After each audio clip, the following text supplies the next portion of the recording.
next আহিছো দীৰ্ঘ ই যোগ দীৰ্ঘ ই সমান দীৰ্ঘ ইকাৰ সো কি হৈছে পৃথিৱী ন পৃথিৱী দীৰ্ঘ ইকাৰ যোগ ঈশ্বৰ দীৰ্ঘ ই লগ লাগে পৃথিৱী ঈশ্বৰ ন তাৰ পিছত হৈছে হ্ৰস্ব উ যোগ হ্ৰস্ব উ সমান দীৰ্ঘ উকাৰ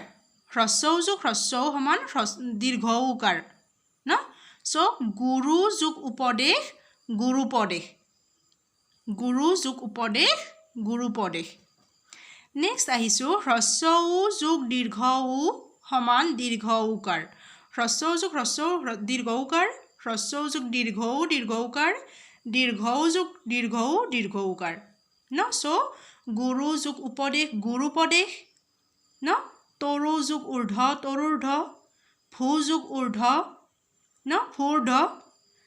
তাৰ পিছত আছে লাষ্ট কি ৰি যোগ ৰি সমান ৰিকাৰ কেতিয়াবা এইডালক কি হয় ডাবল ৰিকাৰো লিখে কিন্তু এইটো অসমীয়া ব্যাকৰণত বেছিকৈ দেখিবলৈ পোৱা নাযায় ন খুব মানে কম দেখিবলৈ পোৱা যায় সো তাৰ ফলত কি হয় কি হৈছে চাওক ৰি যোগ ৰি সমান ৰিকাৰে হ'ব পিতৃ যোগ ঋণ পিতৃণ নিশ্চয় ধৰিব পাৰিছে কেতিয়াবা আকৌ কি হয় যে সন্ধিৰ আমি এই যিমানবোৰ নিয়ম পালো এই নিয়মবিলাকৰ মানে কি হয় কিছুমান স্বৰসন্ধি নিয়ম বহিৰ্ভূতভাৱেও কি হয় মানে দেখিবলৈ পোৱা যায় যাক কি বুলি কোৱা হয় নিপাতনে সিদ্ধ সন্ধি বুলি কোৱা হয়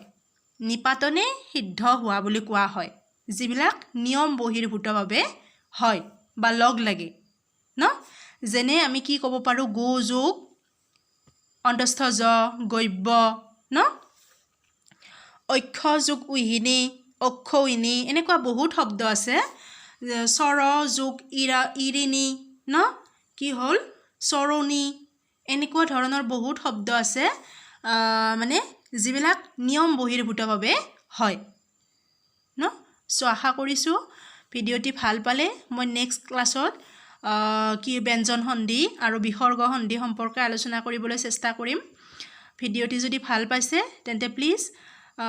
লাইক এটা কৰি দিব কমেণ্ট কৰি জনাব কেনে পালে আৰু চেনেলটি ছাবস্ক্ৰাইব কৰিব ধন্যবাদ